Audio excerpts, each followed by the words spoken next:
right. Welcome to the Lincoln City Council meeting of the 6th of November, 2017. Let us all rise for a pledge of allegiance, followed by a period of silent meditation. I pledge allegiance to the flag of the United States of America and to the republic for which it stands, one nation, under God, indivisible, with liberty and justice for all.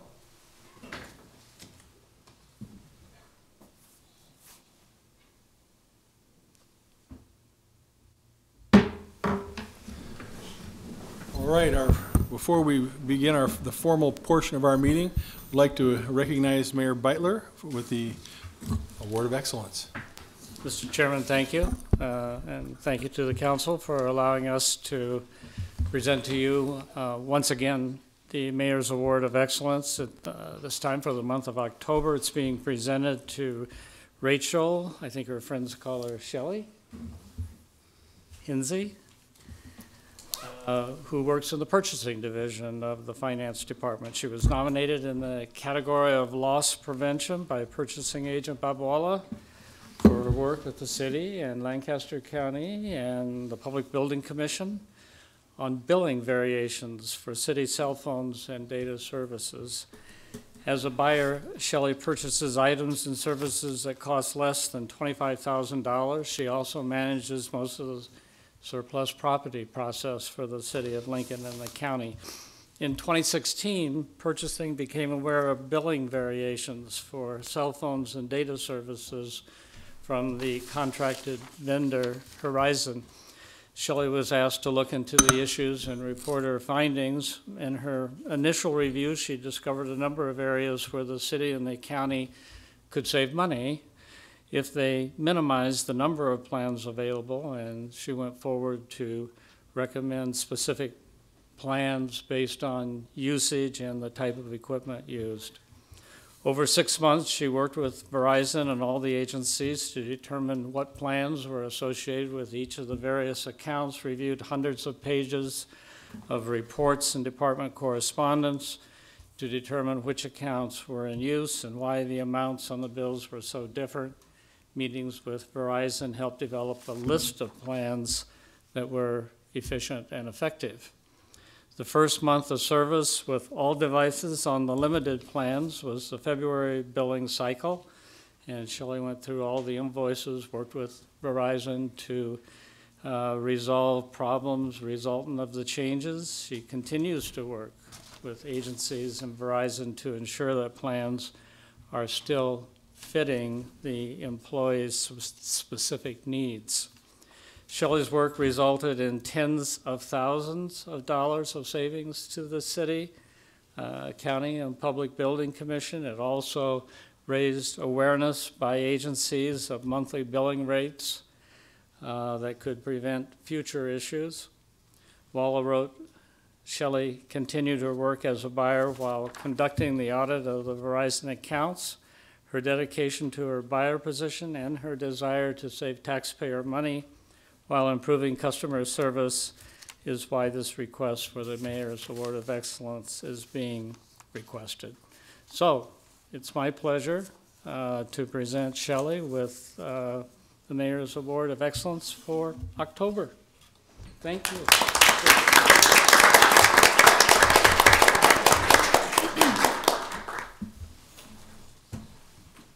Afternoon, Council. Shelley just really took this on her own ambition. She has a lot of other work to do, and when I asked her about this, she said that she would take it on. It did take literally at least 6 months to go through all of these. There are about 1,800 devices that she was looking at. So just a lot of detail that went into it, and she's an extremely hard worker and very deserving of this award, and really appreciate it. Very good. I think our finance director, Brandon Coughlin, would like to say a word or two also in this case. Well, thank you. And thank you, Shelley, for your service. And so in the 10 months I've been here now, that's 3 of my staff that have been recognized with the Mayor's Award. I have the highest percent of any department right now. I'm really blessed to have a great staff, and I think they all have intentions on being very good stewards of public dollars. And as doing that, I think this is a great example of stewardship with the prevent of loss for the city and the county, since they serve both. So being entrusted with those resources is really important, and I appreciate Shelley's hard work, her dedication, and the initiative to make these changes to help benefit not only the city but also the county as we move forward. So thank you very much. Appreciate it. Would you like to say something, Shelley?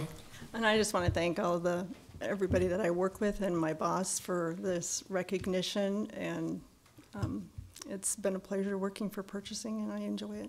Okay, is there anybody, you have any family here you'd like to introduce? My husband, Scott.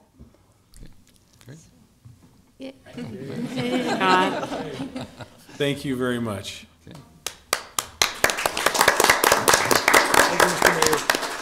And you folks, yeah, you don't have to wait around, because it could go on for a while. All right. So today we are having beginning with the Board of Equalization meeting, and our first order of business is to elect a chair. So I'll open up the floor for nominations. Well, Mr. Chair, I would nominate Roy Christensen to be chair. Second? Nominated by John, seconded by Jane. Any other nominations? Okay, we'll vote on that nomination. Camp? Yes. Christensen? Yes. Eskridge? Yes. Gaylor Baird? Yes. Lamb? Yes. Raybold? Yes. Schob? Yes. Motion carried, 7-0. Each year, the Lincoln City Council passes a number of improvement district ordinances. Today, we're here to equalize the assessment for several such districts: downtown core management, downtown maintenance, the downtown management, and the West Haymarket downtown maintenance business improvement districts. These districts encompass the management activities performed through and contracted by the Downtown Lincoln Association. Once these projects have been completed, the cost is paid by the city through its special assessment revolving fund.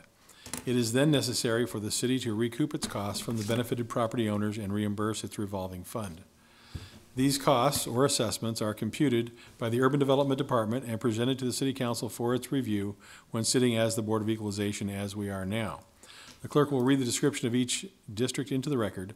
Then a representative from the Urban Development Department will come forward and make a brief statement about the districts. After that, anyone wishing to make a statement may come forward.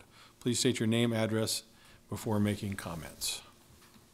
All right, our items are the Downtown Core Management Business Improvement District, generally bounded by N Street on the south and Pinnacle Arena Drive on the west, thence north and northeasterly along Pinnacle Arena Drive to 8th Street, thence south along 8th Street to S Street, thence east along S Street to 9th Street, south along 9th Street to Q Street, east along Q Street to 10th Street, north along 10th Street to a point approximately mid-block between Q Street and R Street, east along said mid-block point to 14th Street, south along 14th Street to Q Street, east along Q Street to Centennial Mall, south along Centennial Mall to M Street, west along M Street to 13th Street, south along 13th Street to L Street, west along L Street to 12th Street, north along 12th Street to M Street, west along M Street to 9th Street, north along 9th Street to N Street, and west along N Street to Pinnacle Arena Drive. Then we also have the downtown maintenance, which is extending from 7th Street on the west to 17th Street on the east, and from R Street on the north to M Street on the south, including the properties abutting on the west side of 7th Street from N Street to R Street, the east side of 17th Street from Q to M, the north side of R Street from 7th to 10th, the south side of M Street from 8th to 17th, both sides of 13th Street from M Street to Lincoln Mall, and all of Cornhusker Square. Downtown Management Business Improvement District is generally bounded by N Street on the south and Pinnacle Arena Drive on the west, north and northeasterly along Pinnacle Arena Drive to 9th Street, southeasterly along 9th Street and I-180 to a point approximately mid-block between R Street and Q Street, east along said midpoint to 14th Street, south along 14th Street to Q Street, east along Q Street to 17th, south along 17th to K Street, west along K Street to 14th, south along 14th to a point approximately mid-block between Lincoln Mall and H Street, west along said mid-block point to 10th Street, south along 10th Street to K Street, west along K Street to 8th Street, north along 8th Street to N Street, and west along N Street to Pinnacle Arena Drive. And finally, the West Haymarket Downtown Maintenance District, generally located along the west line of Outlot C, West Haymarket Edition, from approximately K Street on the south, north to N Street, and continuing north along the center line of Pinnacle Arena Drive to approximately 9th and 10th Streets, then south to R Street, west to 7th Street, south to O Street, east to 8th, south to the alley south of N Street, and west to the east line of Outlot C, West Haymarket Edition. Yeah, I noticed you left all the fences in Yes. here. That's quite, okay. Legal words. Good afternoon, I'm Ron Kane with the Urban Development Department, and I prepared the proposed assessments before you today, and they're all based on expenditures approved for payment between September 1 of 2016 and August 31 of 2017. And I'm here today to try and answer any questions you may have. Are there questions? Thank you very much. Would anyone else like to testify on any of these items? Seeing none, we'll go enter into the voting session. All right, does someone wish to move approval of all the districts? So moved. Second. Moved by Carl, seconded by Lyrian. Discussion? Please call the roll. Camp? Yes. Christensen? Yes. Eskridge? Yes. Gaylor Baird? Yes. Lamb? Yes. Raybold? Yes. Schob? Yes. Motion carried 7-0. Mr. Chair, I move we adjourn, sine die. Second? Adjournment moved by John, seconded by Jane. Please call the roll. Camp? Yes. Christensen? Yes. Eskridge? Yes. Gaylor Baird? Yes. Lamb? Yes. Raybold? Yes. Schob? Yes. Motion carried 7-0. All right, we're now going to move into the regular city council meeting. In accordance with LB 898, a copy of the Open Meetings Act is posted at the back of the chamber. The order of business for the city council is as follows. The clerk will call the item listed on the agenda under public hearing. Anyone wishing to speak on an item should come forward after the clerk reads that item. The applicant and those in favor should speak first, then those opposed. The applicant may then make one short rebuttal. Each speaker should begin by stating name, address, and whether you're speaking in favor or in opposition to the item. Testimony is limited to 5 minutes per speaker. After all public hearings, the City Council will vote on resolutions and items listed under third reading. On the second and last meetings of the month, immediately prior to adjournment, anyone may speak on any issue not on the agenda for that date nor planned for a future agenda. Will the clerk please read the first item of business? Yes, and just a reminder, due to Veterans Day and Thanksgiving holiday, the City Council will not meet on Monday, November 13th or Monday, November 27th.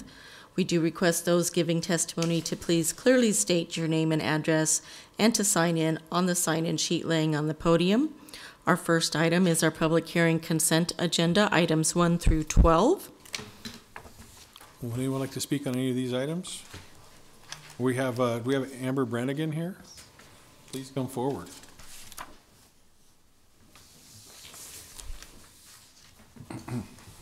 Welcome. Thank you. Good afternoon, Council. My name is Amber Brannigan. I am the Administrator for State Building Division, and I am here to take the opportunity to be part of the Urban Design Committee.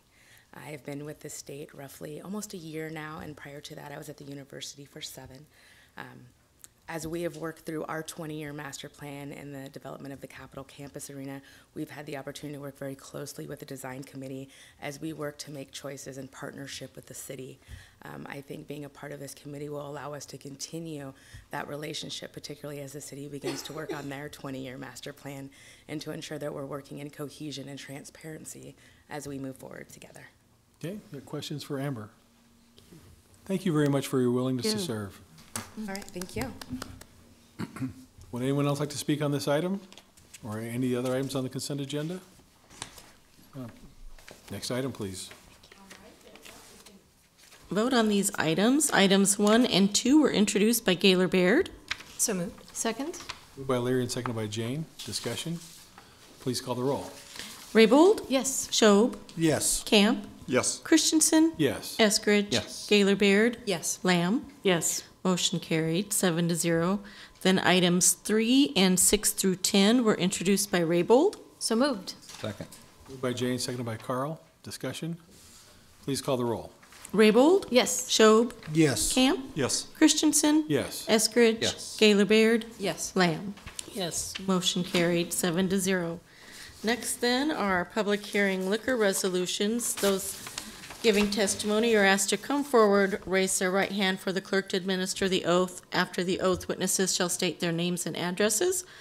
Item 13 is the application of Mad Mike's Bar and Grill for a Class I liquor license at 230 North 12th Street. Anyone here to speak on this item? Okay, next item, please. All right, next are items 14 and 15, application of Buck and Gas General Store for a Class D liquor license at 2801 Northwest 48th Street, Suite 100, as well as the related manager application of Fu Win. Yes, good afternoon, Council. Raise your right hand. Do you solemnly swear or affirm the testimony you're about to give is the truth as you verily believe it to be? Yes. Thank you. Just state your name and address.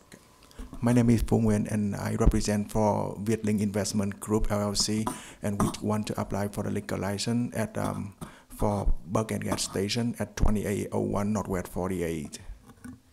Okay. Can you tell us about your application? Anything particular going on there? Yes, the application we just have I don't know if you have the new version for the building that we just draw the wall, and we have the two entries for the building, and one for dollar store and food court, another one for just for beer and wine for liquor, and we have the separate wall and the wall for liquor, the wall for beer store to the residential house. It more than 100 feet, and another one that when the client come in to buy, when the customer come in to buy the beer, they cannot go around the building. So that is two things that we are thinking that we don't have customer just have the beer on their hand and go around the building, and the distance between the beer to the residential house is more than 100 feet, and that's all I have, and I can answer any question that you have for me. Other questions? Carl? Yes, thank you. Thank you, Mr. Nguyen. What was in this space previously? I'm sorry again? Do you know what business was located in this space before you took it over? I know that they have the gas station before, and then they are our country, so that for empty for around 2 years. Okay, thank you. Okay, thank you very much. We have some staff questions. Can invite Officer Schaefer, Investigator Schaefer up, and there's another city staff member that wants to give us some information. You can have a seat, and we'll call you back if we need to, sir. Yeah, while they're coming up, I'd just like to make sure the city clerk knows Mr. Nguyen's name is NG, not NQ, as it's listed on the meeting notice. Thank you. I so will get that corrected. I think it was all right in the application, but just to make sure. It's not on the. Thank you very much. Thank you. Investigator Conan Schaefer, Lincoln Place. Brian Will, Planning Department. Okay. I guess from the time this application was made and reviewed, did the applicant come up with special modifications to the building to be in compliance to qualify for a liquor license at this point? Not that I was notified of. It's possible that they did. The normal process would be if they did have any changes to the original application, amendments, modifications, those would get turned into the Liquor Commission, and then that would in turn get filtered back down through the city, and I did not receive any of that.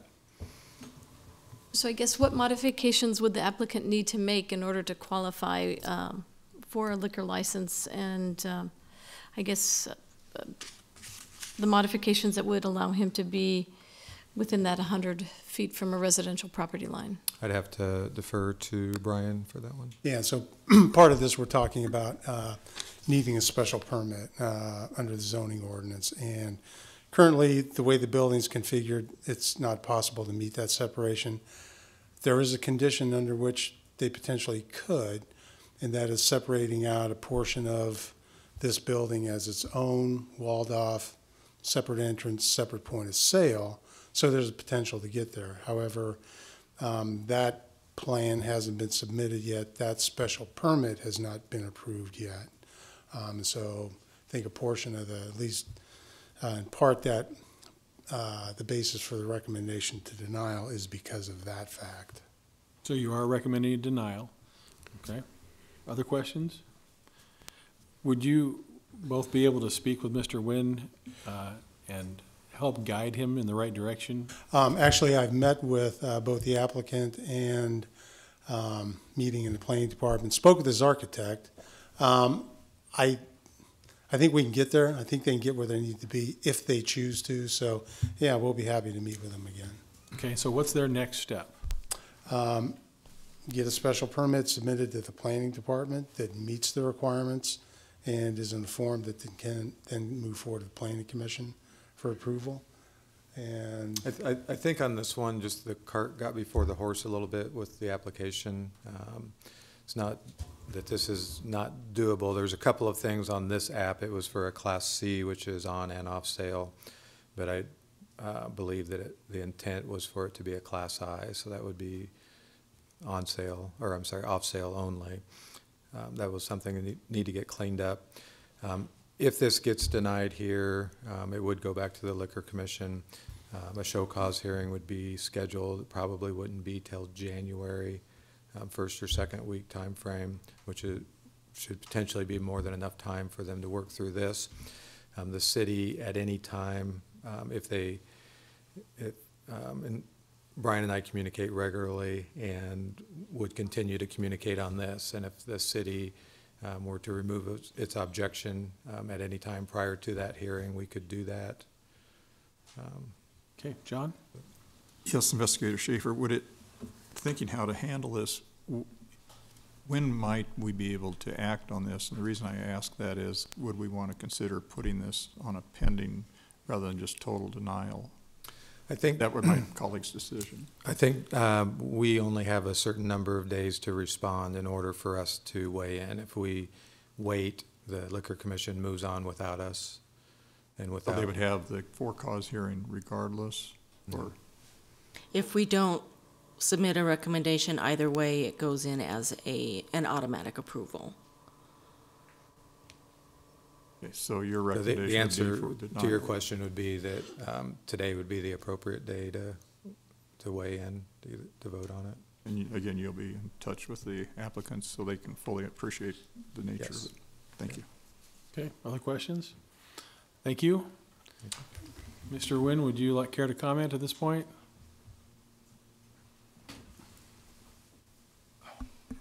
Yep, so I think that I still follow with Brian and Mr. Schaefer to complete the application and all information they need, and then I think we will come back. Okay, thank you. Thank you. Would anyone else like to testify on this item? Mr. Chair, I would like to move, first of all, we hold over item 13. Second on that? Second. Moved by John, seconded by Carl. Please call the roll. Raybold? Yes. Schob? Yes. Camp? Yes. Christensen? Yes. Eskridge? Yes. Gaylor Baird? Yes. Lamb? Yes. Motion carried 7-0. Mr. Chair, I would move denial of items 14 and 15. Second. Denial moved by John, seconded by Cindy. Discussion? I need a little bit more clarification here. I'm sorry, just a little confused. If we vote to deny today, that's just our recommendation to the Liquor Commission. They still will make a decision either way. And he can come back and make reapplication when he has the plans taken care of. Is that correct? With the denial, it will force a show cause hearing, Yeah. which would be around January, which would give him time to work with public work, with planning to get the special permit in place. If you would vote to approve it today, then it would not have a show cause hearing. And then the only other thing that I don't know about is if they do come into compliance, they get the special permit issued, the city's, in essence, objection is removed, then I don't know if it needs to come back before council. It might be a question for law. Or if it needs to go back. Yeah, in the past, I think if they've gotten the special permit before the show cause hearing, then the commission approves it without it having to come before us again. Okay. Other questions? All right, so a yes vote is to deny the application. Correct. Please call the roll. Raybold? Yes. Schob? Yes. Camp? Yes. Christensen? Yes. Eskridge? Yes. Gaylor Baird? Yes. Lamb? Yes. Motion carried, 7-0. Next then are our public hearing resolutions. Item 16 is approving a request to the City Performance Audit Committee pursuant to Chapter 4.66 of the Lincoln Municipal Code to recommend that, number one, the council direct that the fee structure inquiry by the Performance Audit Committee for fiscal year 16-17 be carried over for completion in fiscal year 17-18. And number two, the council review the reports provided and provide feedback to the Performance Audit Committee regarding any further information desired. And I would note we do have a motion to amend on this one. Jeff Kirkpatrick, City Attorney. This is a follow-up to the council's direction to the Performance Audit Committee last year, which was to do fee comparisons between the City of Lincoln and other comparable cities. The Performance Audit Committee had a good start on those, but hasn't completed all the comparisons because they're still waiting in some instances for other cities to provide us with the data we need to make that comparison. So the Performance Audit Committee came forward with this resolution, essentially asking more time to complete that, and then that will come to the council, and then the council can, if it wants more information, direct the Performance Audit Committee to act upon that. The amendment to this resolution is just to clarify some language that was my drafting error that Councilwoman Lamb caught, and so we're cleaning that up. But it doesn't change, I think, the focus of the resolution. Thank you. Questions? Thank you, sir. Thank you. Would anyone else like to testify on this item? Next item, please. All right, next is... Do we need the motion to amend number one, or you want to wait? That would wait for the voting session? Yeah. And if I may, too, on that, okay, I'll discuss it later. Thank you. Okay. Next item. All right, next is item 17, application of All In Acquisitions LLC for use of public right-of-way to construct a stairway in the alley at 325 South 11th Street. Good afternoon, Council. My company is, go ahead. Go ahead and introduce yourself. Oh, sorry, Luke Flowerday. I am a managing member of All In Acquisitions LLC. We purchased the building at 325 South 11th Street a little over a year ago. It was in really, really bad condition. There was a leak in the roof that went all the way to the basement. So we've been renovating the property and trying to restore it to the community. Our intent is to include 2 residential units in the building as well as 2 commercial units at the front of the building. There is currently a cast iron staircase originally constructed in Lincoln that was used as access, primary means of egress to the second floor back unit. We are requesting a use of public space for the existing staircase. We're working with the planning and building and safety departments right now to determine whether or not the staircase either qualifies for historical exemptions or protections, or if it needs to be rebuilt, sort of what we need to do in order to make sure that the new staircase is up to current building and safety code and regulations. So the staircase will be it does not intrude into the alley any more than existing dumpsters and things like that. I believe the current width of the staircase is around 42 inches. If we end up having to build a new one, we won't be going, we wouldn't certainly go any wider than the width of a dumpster, therefore not impeding into the alley or encroaching into the alley at all. All right. Questions for Luke? Cindy? Do you have any photos at all? I do. Yeah, I didn't bring them with me. I didn't know if I just found out about this morning. He's got some. Oh, here come photos. All right. How about that? All right. Thank you very much. So, that's the staircase right there. Can you guys see that? It'll come up. Give us a second. There we go. Go ahead. Okay, great. Okay. So that's the staircase right there. That is a really cool cast iron staircase. It was created in Lincoln, Nebraska. I forget the manufacturer on it, but it's got right on the treads of it. It's got the manufacturer.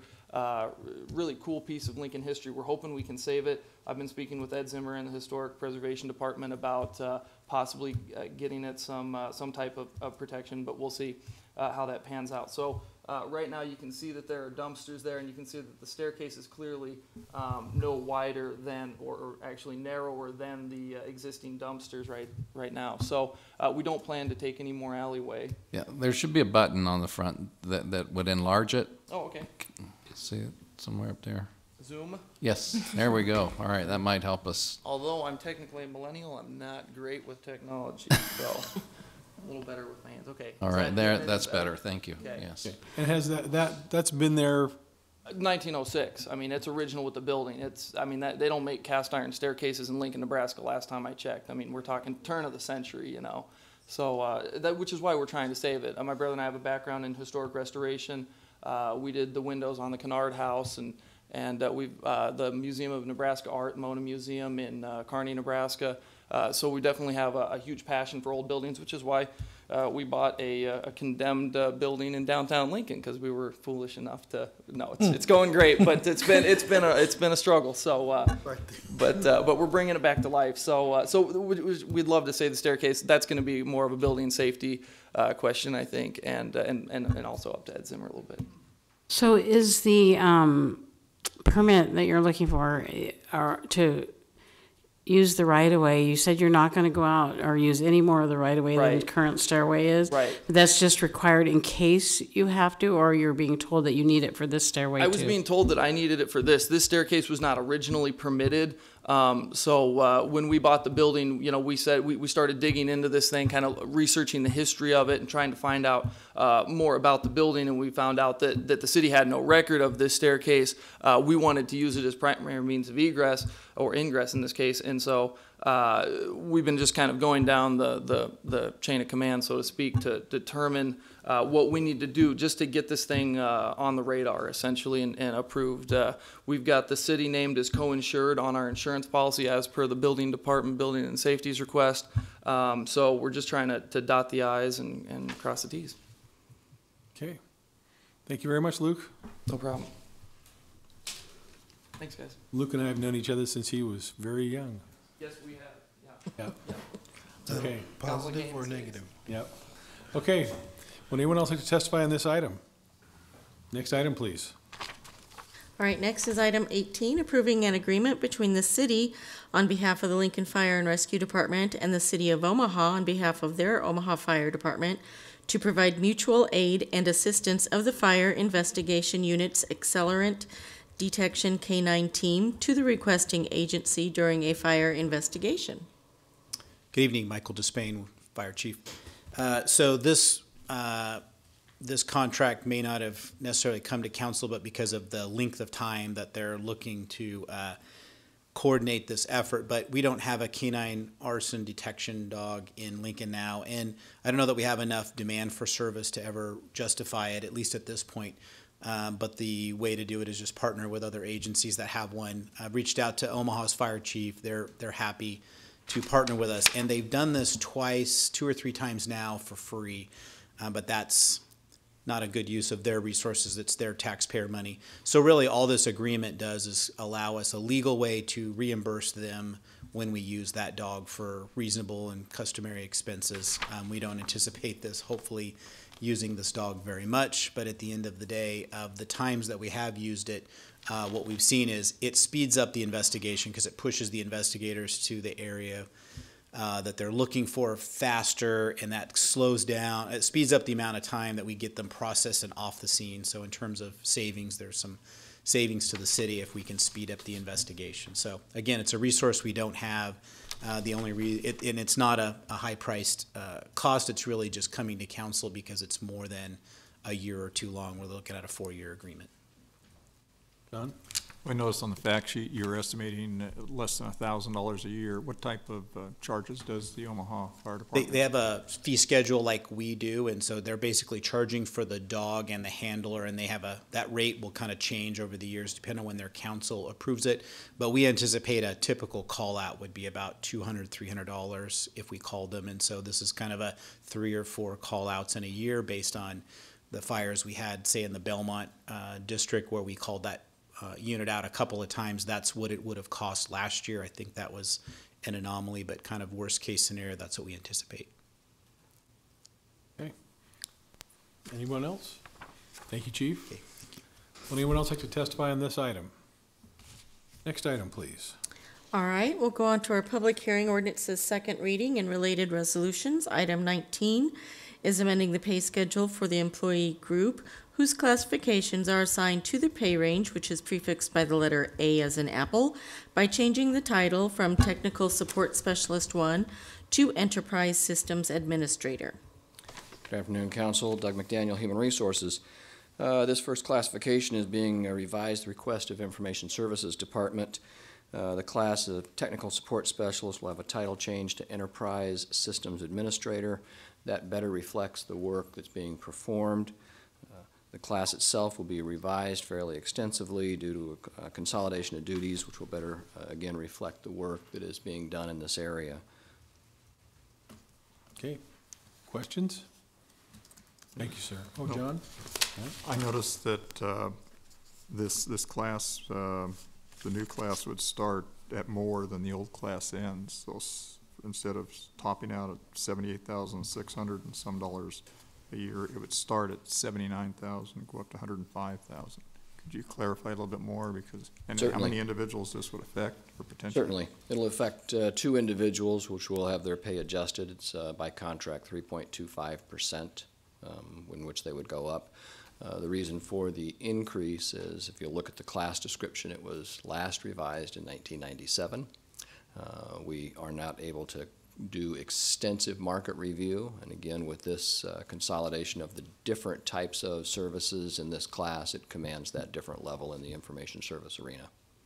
Now, if I understand, Mr. McDaniel, you said it would just go up 3.2%, but this starts out even higher, and so those 2 individuals, I'm assuming, are not paid. They're at the max of their other ranges. Right. So, right. So they would start. They would go at the minimum, yeah. Minimum or 3.25%, right. So a little bit over 80,000 then. Correct. Okay, thank you. Okay, other questions? Thank you. And would anyone else like to testify on this item? Next item, please. All right, next is item 20, amending the pay schedule for the employee group whose classifications are assigned to the pay range, which is prefixed by the letter A, by creating the classification of Assistant Parking Manager. Again, this class is being created at the request of the Urban Development Department. The classification of Assistant Parking Manager is created to reflect the work that's being performed. The expansion of public parking in our city has created some additional duties, and so again, those are being assumed by other personnel. This also allows for some succession planning if necessary. So it's just to reflect the work that's being done in that area right now. Questions? Okay. Lyrian? Was funding for this already budgeted, Doug? It's being absorbed. I think in urban development for this one, they've had retirements and things such as that. So again, this would be much like the last one because it'll be limited to about a 3.25% increase. Does anything go away then? Does this position replace something else? There's no added FTEs, so Okay. that would be correct. Another position that's occupied would not be refilled. So what is the fiscal impact of this change? $2,500. Thank you. Cindy? So I'm sorry, maybe she asked this and I missed it. Because this doesn't, the fact she doesn't say the source of funds, is that what she asked about? What the source of funds is? I think it'd just be absorbed. David, do you want to speak to the source of? David? Pardon me. The finances for our 2 employees come from the parking funds themselves and not the general fund. Thank you. Okay. Thank you. Anything else? Would anyone else like to testify on this item? All right, thank you. Next item, please. All right, next is item 21, amending Chapter 23.10 of the Lincoln Municipal Code to adopt the 2017 edition of the National Electrical Code as specifically amended and modifying the fee structure. Hi, Chad Blaha, Building and Safety Director. This item is very similar to items that have brought to you before. This is just updating our Lincoln Electrical Code to adopt the 2017 National Electric Code as our base code. We are currently operating under the 2014 code. And just to give you some highlights of the changes, this is not a code where we're allowed to do a whole lot with. Statutorily, we are not certainly not able to lessen the code at all. So we don't have a ton of local amendments, but there are a couple of changes that have been made with this addition. We have eliminated a couple of fees to our registration categories. We no longer are accepting fees for journeyman and apprentice registrations. We're just requiring using the state licensure process to do that. We are no longer doing any administrative work in regard to those licenses. We are also lowering fees for certain sizes of service installations. The larger services, we are lowering fees for those. One of the primary changes that took place with this code cycle has to do with a wiring method. Historically, Lincoln has not allowed what's called metal clad cabling method. We required all wiring to be in hardened conduit and separate wires be pulled through conduits. There was a change, a request to investigate this item further, and the task force did that and agreed to lessen some of their requirements and allow this material and this product be used in certain circumstances. And it represents about a probably 20 to 30% savings for these type of installations on high-rise type commercial buildings with residential uses in them. Really, that's the bulk of the substantive changes to this code compared to the previous version. And there is a member of the task force here. They donate their time to help the department out with this and lend us their expertise and in these matters, and we greatly appreciate their time doing so. This went through task force and code study committee and passed both. Usually passes with unanimous. There was some closer votes with the code study committee in regard to the MC cable vote, but it did pass, and so we are asking that you consider approving this measure, and I can answer any questions. Questions for Chad? Okay, thank you very much. Would anyone else like to testify? Oh, Cindy? Yes, I would just like to hear from the member of the task force, so if that would be okay.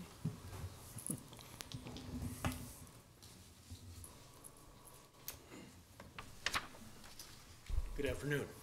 I'm Don Schroeder. I'm an electrical contractor in the Lincoln area. I've been in the trade since 1975, and I started my contracting business in 1987. Questions? Mr. Schroeder, I just wondered, how long have you been on the task force? About 25 years. Okay, thank you very much for that length of time. So how do you find the process? It's all working well, evidently. It is. And you've made whatever changes to it that you believe are necessary in 25 years. Yes, I do.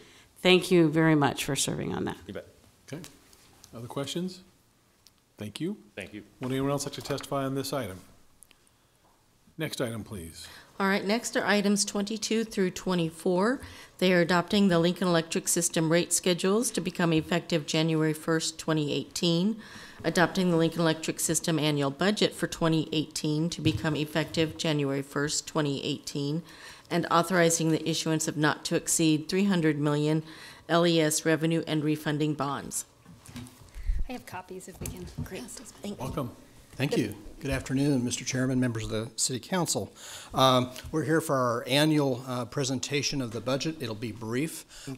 You're getting a package right now that's the slides that we'll be going through here in a second. But we thought we would kick it off a little bit with something you may have seen, which is our Big Ten power rankings, electric power rankings. And It's been kind of an entertaining way of showcasing something that we talk about a lot because it's one of the metrics that we use with respect to how we're doing, is we continually look at rate studies both in the region as well as on a national basis. Interestingly enough, when we talk about national rate rankings or we talk about regional ones, we don't get anywhere near as much attention as if we put it in the perspective of the Big Ten electric power rankings. So hope you'll enjoy that. I think it's something you can share. It actually ends up being an interesting icebreaker when you're in social situations now, and people seem to enjoy it. I don't think it has anything to do with other rankings in the community. So. Questions you go into this, when we do those comparisons on the bill, does that just the electric charge, or does that include facilities, that include taxes, the city dividend, so that you get an apples to apples comparison? What does it include? It's an all-in cost. Are you talking about these comparatively? This, and I suppose anything else in your... Yes, we do them as all in, looking at all the fees associated with it. If you'll look, we really have pretty extensive footnotes that go with all of these, both the national rate study, which is online, which is a fairly extensive one that looks at 100 cities. The regional one, which will be at the end of the presentation you have now, actually goes through in footnotes the comparative way we do that. For example, in a city who may not have a public power utility but may have an investor-owned utility, we check to see if they're paying franchise fees as well. So we try to make that an equivalent basis so that the customer saying, if I'm have 1,000 kilowatt hours of consumption in my city, it's comparable to this. And these are residential rates? Yes, sir. Do you have anything similar on commercial rates? Yes, and we have, both the regional as well as even as far as the Big Ten, no. But as far as the national rate study is actually much more extensive. It literally will have different consumption levels within the same rate class. So it's quite a bit more in-depth than this is, so. Okay, good afternoon, Council. I'm Laura Kapuska. I'm Vice President and Chief Financial Officer for Lincoln Electric. And today we have 3 items to talk to you about: our budget, our rates, and a financing ordinance. So we'll go ahead and kick it off, and please stop me at any time if you have any questions. So on the first slide, there we go, shows our 2018 budget, both operating and capital. And while we'll look at each of these pieces a little bit closer, just to start off, it's about $15 million lower than the 2017 budget. And I'll be explaining where it's deviating as we go forward. This budget does not require a rate increase, except for the streetlight class, which is 9.7%. And I'll talk a little bit about how we got to that. We are proposing to continue with our rate restructuring, which we've been talking about for a number of years. This year, it's just for our residential and our heating service customers. This budget does meet our financial targets or makes progress towards meeting those targets. It does include a long-term financing of about $115 million, which is not scheduled to occur until next summer at some point. And then it does, we still do have our rate stabilization fund. It's fully funded. There is no additional funding required by this budget. Moving on to slide 3 is a snapshot of what's in our capital budget. So we're up about $2.5 million from last year's budget. The projects in the table represent 70% of our capital budget. And those are the same 5 projects that were our key projects last year. Some of them, I'll just touch on a couple of them. Our first one, the Operations Center, we've been talking about that for a couple years now. We're expected to complete phase 1 by 2019, and then the second phase by 2021. First phase is when we'll move crews out there so they can begin servicing customers from that area. And then the second phase is the offices moving out there. The Laramie River Station is a plant that we have partial ownership for in Wyoming, and every year we have a responsibility for a certain portion of those capital projects. So that's marked that it's an ongoing, every year we have certain expenditures. Southeast Lincoln Reliability Project, that is 8 miles of overhead line running from 40th and Bennett to 91st and Highway 2, and it also includes its substation at 76th and Rokeby. We've been talking about this for a couple of years too, and it's also to help improve or maintain our reliability for our customers in Southeast Lincoln. The Underground Rebuilds Project has been continuing to be an ongoing project. And then finally, our duct installation program. That's a 10-year program we've been working on. And what it does is it lays plastic tubing underground next to failure-prone cable so that when the cable fails, we have an easy way of replacing it more quickly. So we'll wrap up that project in 2022. And when you say put the plastic or PVC underground, is that, but you don't feed anything through it until Right, there's? not until it's needed. Okay.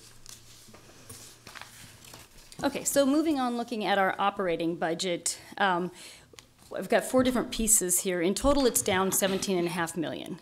One of the biggest changes is in our power cost. So if you look at that year over year, it's down $26 million from 2017. There's a number of pieces that I've identified on there that are causing the change. One of the biggest ones is LES's exit from the NPPD Sheldon plant. So that is saving us about $12 million in 2018. And we've talked in the past about power costs represent about 50% of our budget. So when you see big changes in there, like you're seeing next year, that really is one of the big reasons we're not having to have a rate increase next year is we've got a lot of cost savings in our power cost. And then our operating and maintenance, our administrative and general, so that's up. So that's offsetting a little bit of the decrease that we had from power costs. And we've identified 4 different items there that are kind of the underlying reason for that increase. So the first one is line locating costs. We've got Allo in town doing a lot of work, and we are responsible for doing the locating for that work. And so we've got some increase from that locating work. We have some changes to the amount of labor that we're actually capitalizing versus expensing. So we're moving more to be expensed. That's about $2.5 million more in expense. And that movement is really aligning ourselves better with other utilities and what they're capitalizing, what they're expensing. We've got about $1.6 million for enterprise asset management project. And that is a multi-year project where we're looking at how LES purchases and maintains our assets so that we can align across the company. And you know, as we've developed over time and we have different locations, sometimes what happens is the locations have their own preferred way of doing maintenance and doing purchasing. So we're bringing it all together, and that is really important timing as we add the LOC. We need to have everybody on the same page on how we're purchasing assets. And then finally, we do have a slight increase to our SEP, so Sustainable Energy Program. We're increasing that to $3 million next year. You might remember 2017 started off at $2 million, and it had been $4 million prior to that. We reduced it, and we were taking some time to look at the underlying programs, and we weren't sure the amount of demand that was going to be there. So we started off with a $2 million budget, and then about halfway through the year, we were seeing some pretty significant customer demand. And so our board approved an additional $500,000. So it's at $2.5 million, and so next year we'll take it up to $3 million. So just a little bit more about the SEP. Over the last year or so, we've been doing a very detailed study on the programs that we offer to our customers, wanting to make sure that any programs that we offer are not incenting free riders, so people who would have done it anyway, and that the incentive that we're paying is equal to the benefit that LES and the rest of our customers are receiving. So we feel that with the programs we have in place now and with this funding, that this should be the right place to be for 2018. Not a lot of change in transmission or distribution expenses, or depreciation expenses. May I have a question on the one thing? You mentioned the increased line locating costs and due to the Allo distribution of fiber. Do you know what that is quantity-wise, what you're spending there? In addition to the $3 million? Well, that was a separate line item here you had for line locating. This is an additional $3 million on top of what we're currently spending, and right now I believe we're at almost two and a half. I think that sounds this right, year. So and that was much more than we'd budgeted for. To locate our lines so that Allo could. That's correct. Is there any cost sharing on that, or is that just? No, you know, we've had those discussions, as have other incumbent providers, and we've not found a way to satisfy that. We do have an obligation to locate our facilities. We're looking at this actually more like an expediting process, because, you know, they're trying to get theirs in within a short period of time. So that's why we're trying to be careful. We wouldn't want to raise rates around this, because this cost should come back down. So this is one of those classic examples of a cost that hopefully will be reduced merely because the volume of the locates that we need to do. We've had to reassign people for locates and have both additional contracting. There's a lot of things we've done to try to accommodate that in order to meet their schedules as well. So it's been somewhat of a challenge. I know there's been other utility providers that have had concerns too, because these costs have been a lot more than what were estimated originally. Yeah, I think, when, excuse me, when we've done the evaluation as far as our per locate costs are, it's just the volume is so high. But we do have an obligation to do it. And so, and I'm breaking up here. But, with that obligation, we really don't have any choice other than to meet the obligation. We did seek an approach with them that we thought was reasonable, might be to have it viewed as an expediting cost. Kind of like if you, okay, we'll see if I can keep this up for a little while longer. But, instead of looking at it as a straight having somebody reimburse us, it was more one of just saying, look, how about an expediting charge because we're having to do it so fast? But really, that did not meet their business plan, so. She's got it. Thank you. We'll just go ahead and share that. Yeah. Who knows what I'll get now? It's a highly charged situation. Oh, no. Yes, it is. Thank you for adding that. Yeah. Just one follow-up though, with all of this location, is that in some way helping update your locational knowledge that you document, or is it just you have to go out and pretty much it's just we're just locating. It's not really giving us an additional part of our database. So we have all that general information, but before someone digs, you have to know exactly where it is. So Carl has a question. Okay, just a comment really. Thanks for working with this situation because it's public power. It is. So you're serving the public and city-owned utilities. So that seems to me to be the right thing to do. We have a good working relationship with ALLO, and we've also done some review with respect to the number of dig-ins we've had with cable and things like that. When you look at the amount of work going on, there's no really significant increased rate of that. So, thanks. Okay, move on to the next slide. Okay, so as we pulled together the budget, we always run it through our cost of service model. And basically what that's saying is that each rate class should pay the cost to serve that size, that type of a customer. And so as you can guess, a residential customer has a different price to serve than a large industrial customer. So the table that you see on slide 5 is the results of running the budget through the cost of service. And our goal when we do this is to be within plus or minus 5% of that cost to serve, so 95 to 105%. Another goal that we have is to not move customer rates around rapidly. We want to be more slow, more methodical about it so customers can predict what rates are going to, their rates are somewhat predictable. So as you can see in this table right here, with the 0% rate increase, everybody is pretty much within that plus or minus 5%. Heating service and general service demand are just slightly outside of that. If you look historically, you'd see where they in times have been slightly under it. So as we look through it, we opted to not make any change on that this year, recognizing that for 2019, if we didn't have a rate increase then, we would probably want to bring that down a little bit to get them closer within to that 105%. However, if you looked at street and highway lighting, without that 9.7% increase, they were only at 85% cost of service. You may or may not remember, last year they received a 15% rate increase for that class. And over the last year, we've been talking with Brandon and others over at the city, explaining the background behind the increasing maintenance costs, and had even earlier predicted that it would probably be another 15% rate increase. But when we got to this point, we decided that with a 9.7, we could at least get them to the bottom of the band. One of the things that we've experienced with this is not unlike when you saw the cable replacement and a lot of things we're doing for aging infrastructure. This is kind of the aging infrastructure side and cost impacts on the streetlight system. So very similar to what they're seeing with the traffic lights. It seems like they're seeing the same thing. Let me ask a question on that. We're adding, and you're helping us with LES on adding more LED streetlights and so forth. Is that having somewhat of a offset to some of this other increase? Well, good timing on your ask. We've been asked by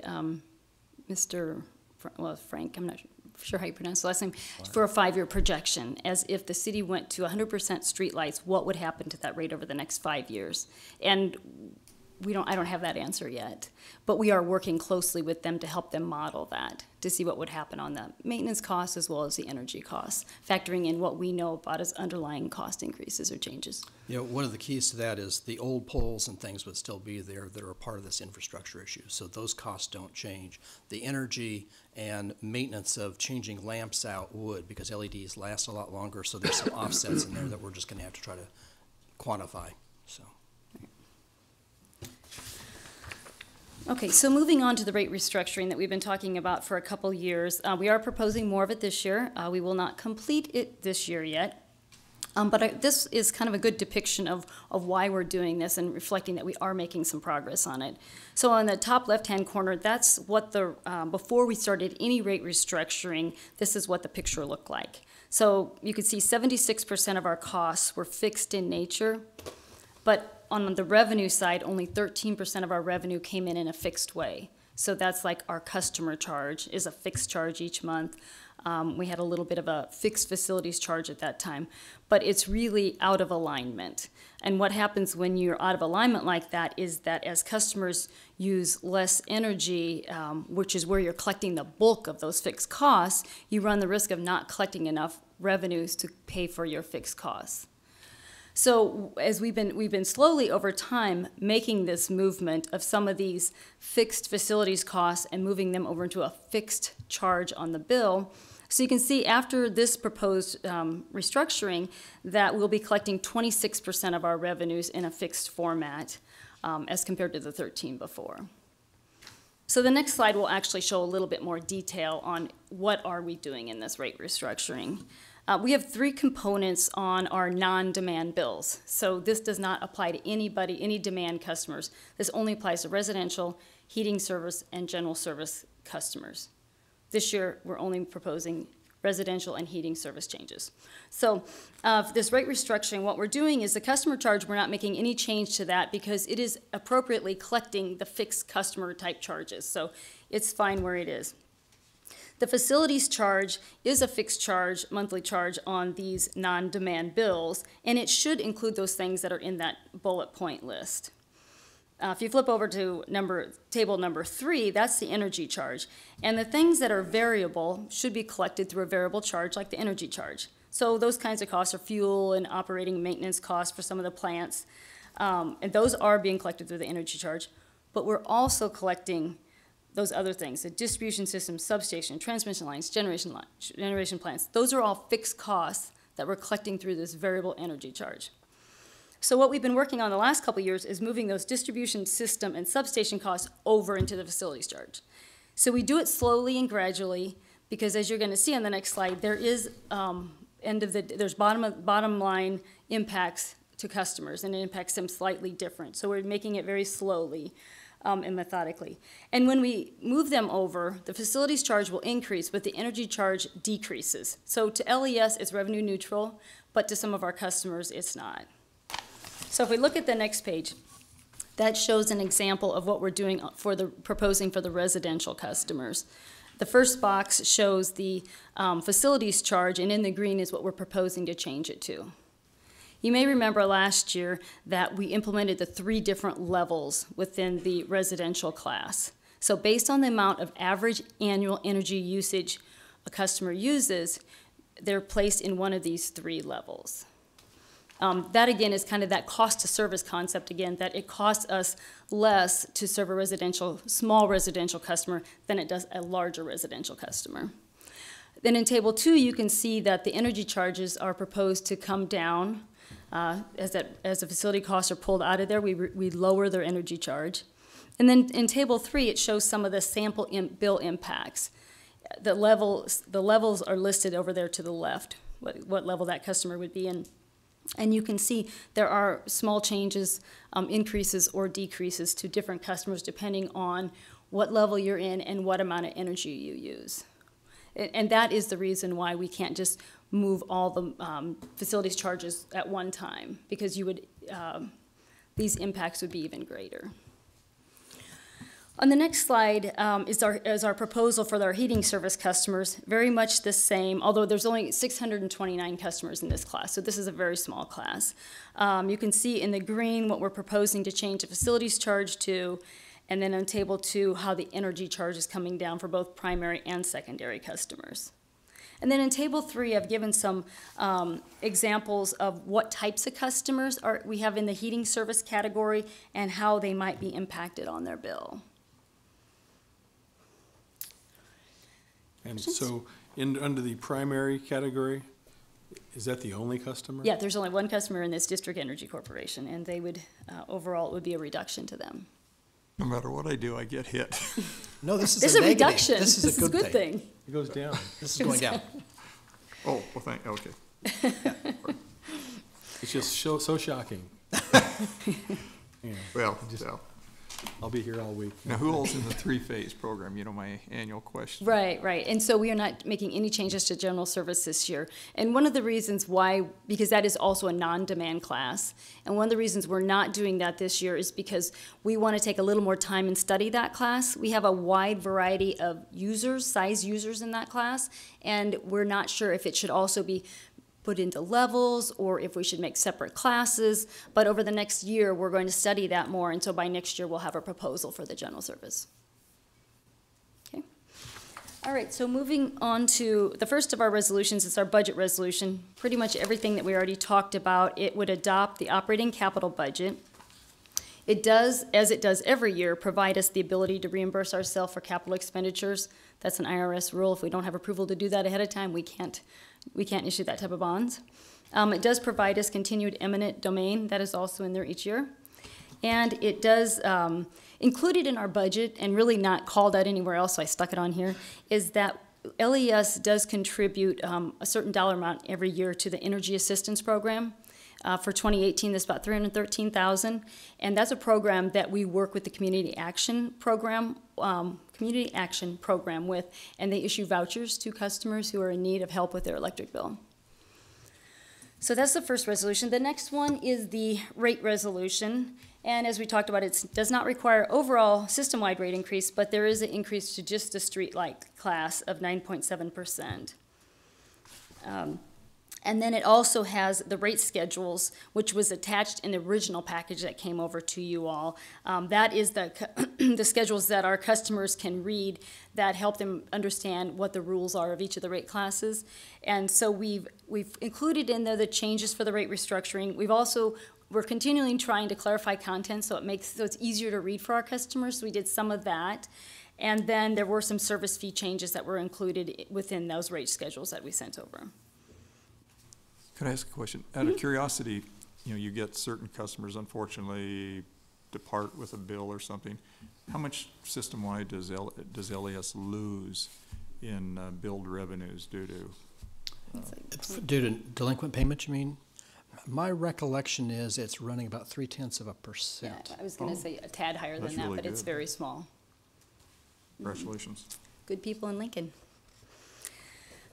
Okay, so before I get to the third, the bond ordinance, Kevin already talked about the Big Ten comparison, but attached to your package so you can actually read it is our regional rate comparison, which is what's shown there on this slide. And that shows before and after. So each of the boxes on here represents a different customer class and a different usage level. And the shading represents where LES falls within that customer class. So you can see for all down the left side, we're the lowest lowest bill in that class, that size customer. The right-hand column in each of those boxes is after our proposed rate change, and as well as any other. So if any other utilities are proposing changes, we try to update those also, and that's the all-in that Kevin was mentioning, where we put the dividend, any franchise fees. If you read the back of that, I think there's all kinds of fine print about everything that's included in that comparison. But in this particular case, we really don't know really what most everybody else is doing for 2018. In some cases we do, but not often, so. Right, we have people on lookout for that. We still do believe that after this rate adjustment that we will be the lowest residential within this 7-state region. We'll still have the lowest residential rate. Flipping over to the next slide, and our final item that we're proposing is for approval of the 2018 financing authorization. This is, as I mentioned, our budget includes $115 million financing to occur sometime next summer. And anytime we do a financing, that requires approval of our board, but also of City Council. And so we've submitted an ordinance, which is similar to the way we always do it in the past. So it's our 8th series ordinance now. And what it would allow is us to issue, prior to 2019, up to $300 million of bonds. We will probably never hit that amount unless some sort of amazing refunding opportunity comes out, but it provides us that flexibility in that format to be able to do it. At the time we actually move towards issuing bonds, we will still be back working with our board, and we will still need additional approval from them. What is your current level of debt, and how has that, risen or declined over the last 5 to 10 years?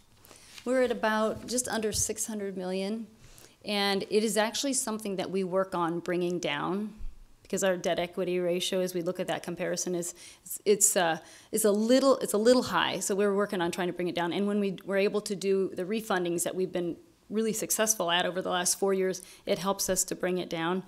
And the other thing that's helping us trying to reduce borrowing needs is we don't have a lot of big capital expenditures going on besides the operating center. So we're very conscious of watching what we issue for, and we try to pay for half of our capital with cash on hand, so that we're not out borrowing for every single dollar, to try to keep that level from increasing. I would say since I've been here, I think it's come down slightly, or One of the things that we're in a pretty interesting position, because right now there's an excess of capacity, and we have more capacity. As you all know, we are marketing some of that off on a short-term basis. So there's no imminent need to build another power plant, which is where your really high expenses are, giving us the opportunity to work on some of the transmission issues, the LOC issues, and be able to work through trying to get that debt lowered kind of in the near term. So it's kind of an interesting place to be, so then we can free up the capability when we need to make another major addition. We'll have that debt capability to do that. Do you have an idea or an estimation as you program out ahead, and I know in your industry you try to do that, if you're at 600 million of debt now and you keep working it, hopefully, as you are saying, down, but if you had to go to something larger down the road, would it increase this substantially, or do you think through just payoff of existing debt and so forth that you might stay at this 600 million level? Just any observations on that? Because as I look ahead at the financings that are required, and we look at our 5-year forecast, and we look at our construction, as Kevin mentioned, we don't have anything significant out there. So if I had to use a crystal ball, I would say it's going to stay at about that level. I don't see any significant increases for it. Even if down the road we had to add something on? Well, if we had to add a plant, right, that's much, that would be significant. But the transmission, kind of the development we're doing now, that's not huge. The LOC is going to be the largest impact increment for that. So, what would a new power source run? And I know there are different types and so forth, but just it depends. Obviously, and I'm not trying to be facetious, if you're building a nuclear power plant now, that's probably $7,000 or $8,000 kW. The type of resource we would probably add would be maybe $1,000 a kW, because given the kind of markets we're in, we'd be looking at something that's a fast start, not something you're going to run base load like a coal plant or a nuclear plant.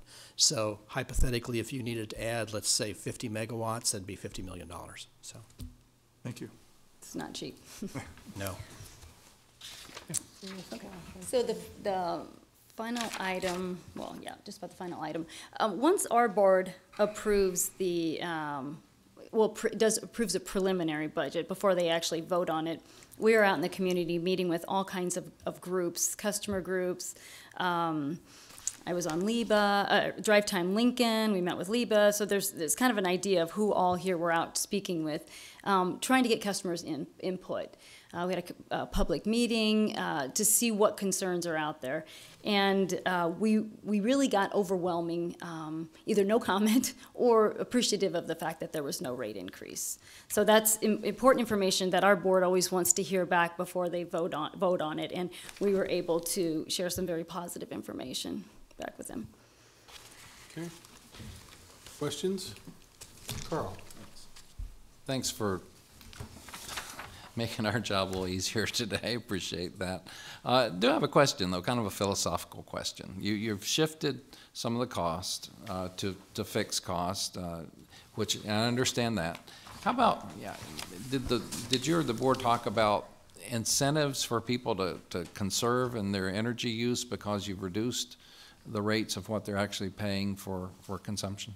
So in the residential, where we put the 3 tiers in there, so one of the things that we were looking at in there is how could we incent people to, well, we had a focus on low-income customers, and then a focus on how could we get people to conserve energy. Right. And part of those 3 tiers is that it can give you the incentive to use less energy to get to that lower tier to have a lower facilities charge. Okay. And so we've seen some of that happening. All right, thank you.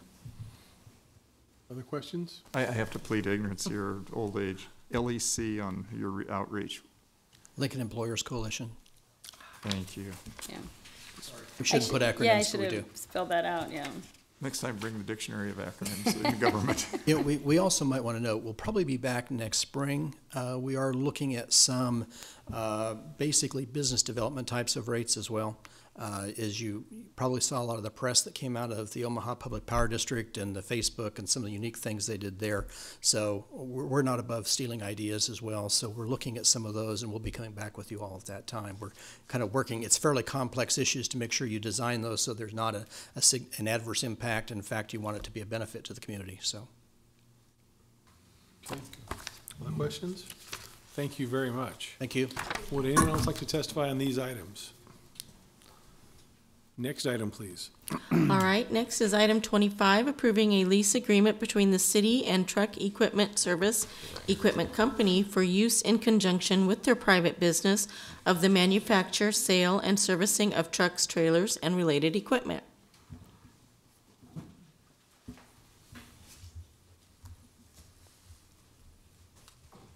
Good afternoon, Lynn Johnson with Lincoln Parks and Recreation.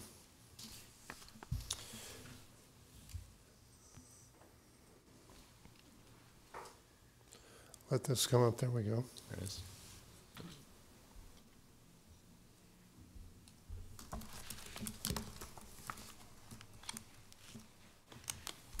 This is a renewal of a lease on a piece of property that I'll explain the location of here in just a second, that was originated in 1997. It was renewed in 2012. The site is located on the east side of I-180, just east of Oak Lake Park and just north of the lake that's on the opposite side or on the east side of I-180. This is a 5-year extension of that current agreement, and it has an option for renewal of 2 additional 5-year terms. Some changes in this from the original agreement. The site is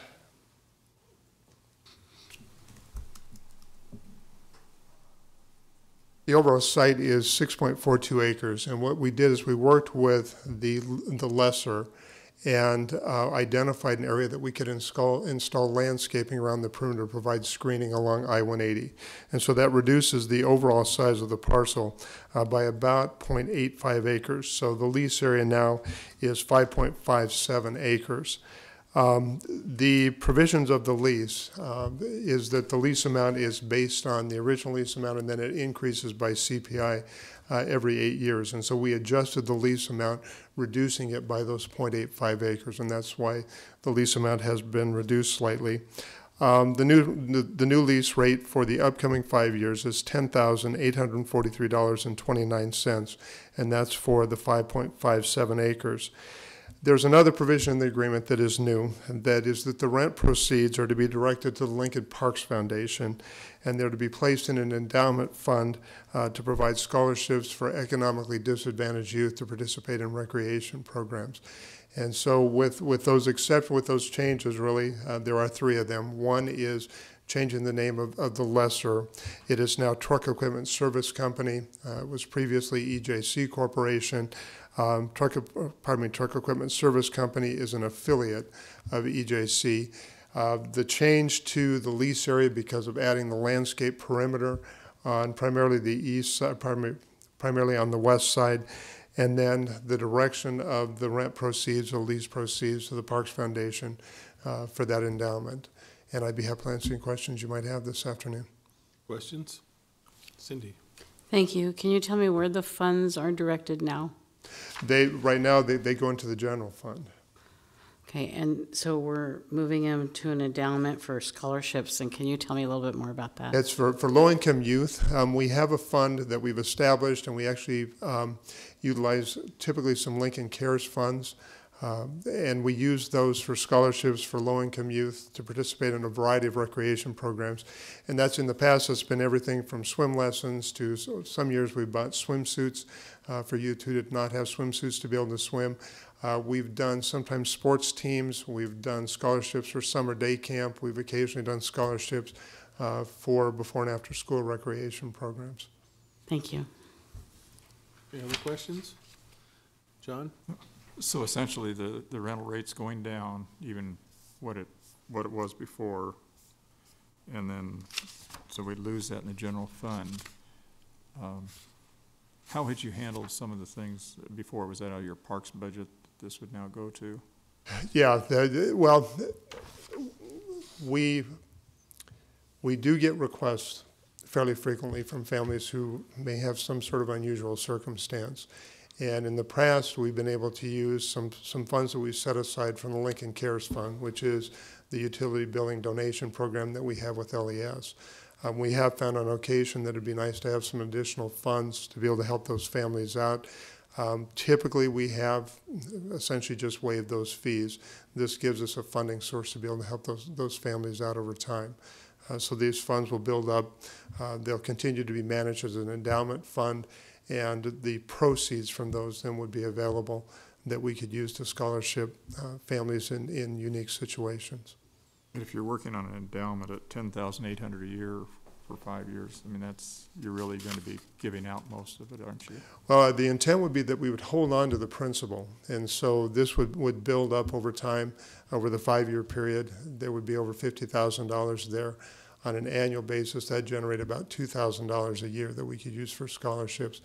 We plan on about 4% of the principal of the endowment being available for use. And if we didn't use those funds in 1 year, they would roll over to the next year, and we'd have those available for a future year.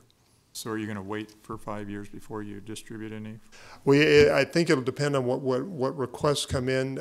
As those funds are established, the funds would be available next year. It would only be about $400, but if we did have requests come in, those funds would be available to use. So where Parks now may be waiving the fees, this would give a minor income source or revenue source? It would. So those funds, they would come back into the general fund that way. Would they go to Parks? All the fees from our fee-based programs, they go into the general fund, and then obviously we're a general fund funded department. So. And then you said you're going to do landscaping, and I know the site well as we drive there on I-180. What is the cost you anticipate, and what type of landscaping you're going to do? Within the agreement, there is a landscape plan included.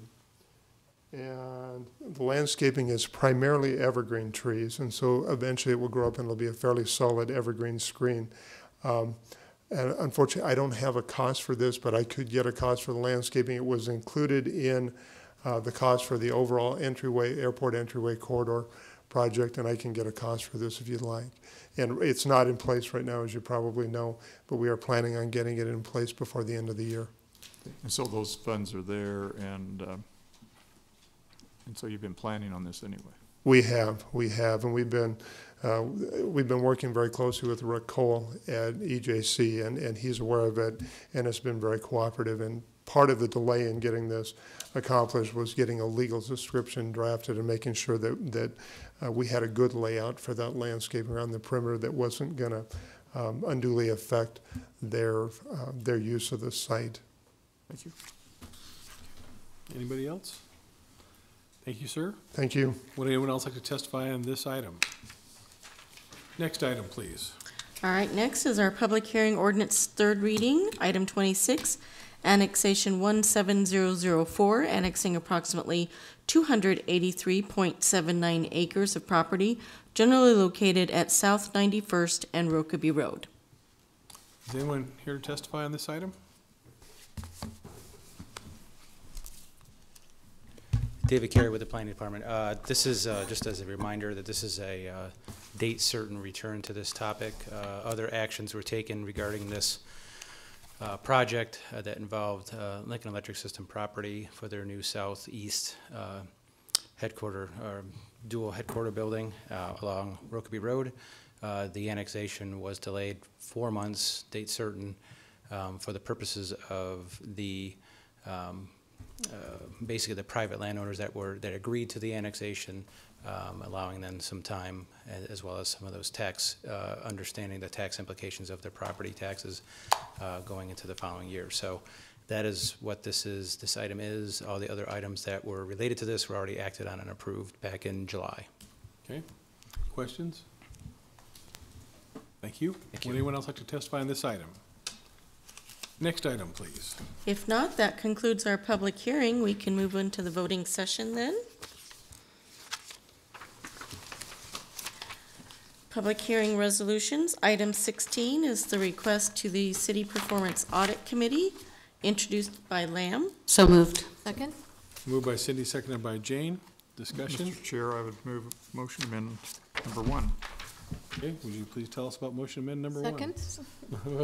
Sorry, moved by John, seconded by Jane. It's a grammatical one that I think my colleague, Ms. Lamb, came up with, but to strike the words further request the City Performance Audit Committee to, and so it would then just read that the City Council review the comparison reports. Okay. Discussion on the amendment? Please call the roll on the amendment. Raybold? Yes. Schob? Yes. Camp? Yes. Christensen? Yes. Eskridge? Yes. Gaylor Baird? Yes. Lamb? Yes. Motion carried 7-0. Now discussion on the main motion. Please call the roll. Raybold? Yes. Schob? Yes. Camp? Yes. Christensen? Yes. Eskridge? Yes. Gaylor Baird? Yes. Lamb? Yes. Motion carried 7-0. Item 17 is the application of all-in acquisitions for use of the public right-of-way to construct a stairway in the alley at 325 South 11th Street, introduced by Gaylor Baird. So moved. Second. Moved by Leary and seconded by John. Discussion. I'd just like to make a comment where you're dealing with historical situations and all. I think it's great to work with property owners here, and I'm glad it won't go farther than dumpsters, because that's always been a challenge for various larger vehicles. Okay. Please call the roll. Raybold? Yes. Schob? Yes. Camp? Yes. Christensen? Yes. Eskridge? Yes. Gaylor Baird? Yes. Lamb? Yes. Motion carried 7-0. Item 18 is approving the agreement between the city and OFP to provide mutual aid and assistance of the Fire Investigation Unit's accelerant detection K-19 to the requesting agency during a fire investigation, introduced by Gaylor Baird. So moved. Second? Moved by Leary and seconded by Jane. Discussion. Please call the roll. Raybold? Yes. Schob? Yes. Camp? Yes. Christensen? Yes. Eskridge? Yes. Gaylor Baird? Yes. Lamb? Yes. Motion carried 7-0. Our public hearing ordinances second reading are items 19 through 25. Public hearing ordinance third reading, item 26 is annexation 17004, annexing approximately 283.79 acres of property generally located at South 91st and Rokeby Road, introduced by Schob. So moved. Second. Moved by Benny, seconded by Learian. Discussion. Cindy. Thank you. So last week and a couple weeks ago, the mayor accused me of being anti-growth. And so I just want to go on the record for saying that I'm going to vote to grow Lincoln by 283.79 acres tonight. Any other discussion? Please call the roll. Raybold? Yes. Schob? Yes. Camp? Yes. Christensen? Yes. Eskridge? Yes. Gaylor Baird? Yes. Lamb? Yes. Motion carried 7-0. Next, ordinances third reading. Item 27 is annexation 17014, annexing approximately 2.72 acres of property generally located at 5600 West Adams Street, introduced by Eskridge. So moved. Second. Moved by Carl, seconded by Cindy. Discussion. Cindy? Once again, I'd like to go on the record saying that I am going to vote yes to grow Lincoln by 2.72 acres. Being a running total? Yes. Okay. No, I'm not. All right. Well, maybe a couple others of us ought to note too, we are not anti-growth. So. All right. Carl? Yeah, this, no one came to testify in opposition to this. It's an area right off I-80. It's an area easy for development. Kids that live in the area are already going to Lincoln Public Schools. Yes. Good deal. Okay, please call the roll. Raybold? Yes. Schob? Yes. Camp? Yes. Christensen? Yes. Eskridge? Gaylor Baird? Yes. Lamb? Yes. Motion carried 7-0. Item 28, Annexation 17015, annexing approximately 152 acres of property generally located between 1st and 14th Streets on both sides of Fletcher Avenue, introduced by Eskridge. So moved. Second. Moved by Carl, seconded by Cindy.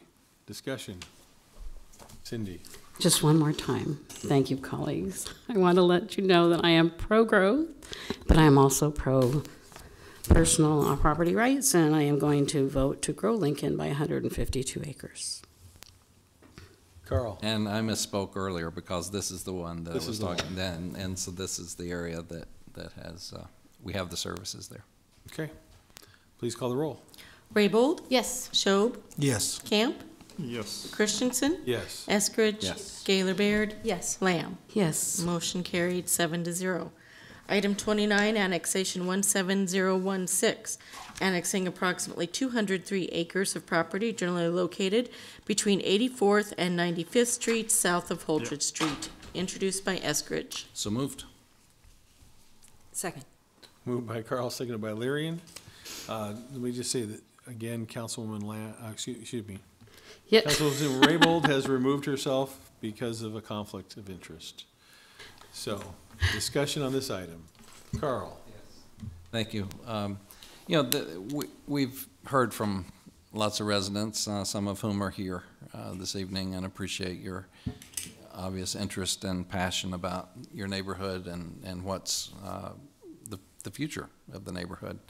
As we've heard, the city is growing and expanding in all different directions. We've just acted on several of those, and in West Lincoln and Northwest Lincoln and Southeast Lincoln and recently in Southwest Lincoln, so this is Northeast Lincoln's time.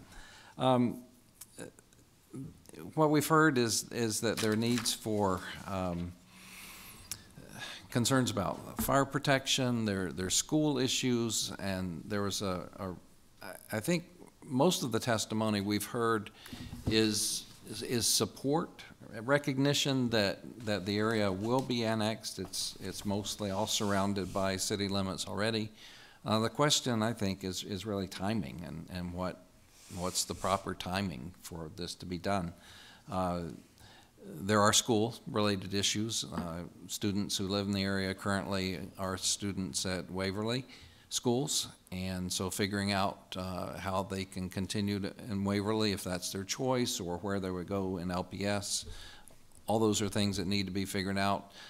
The fire service issues in terms of how grass fire issues can be addressed, and also then to get within the city as soon as possible to get the fire hydrants located in the neighborhood is really important for safety, not to mention the greater safety that can be provided for health issues with Lincoln Fire and Rescue versus volunteer individuals who would respond.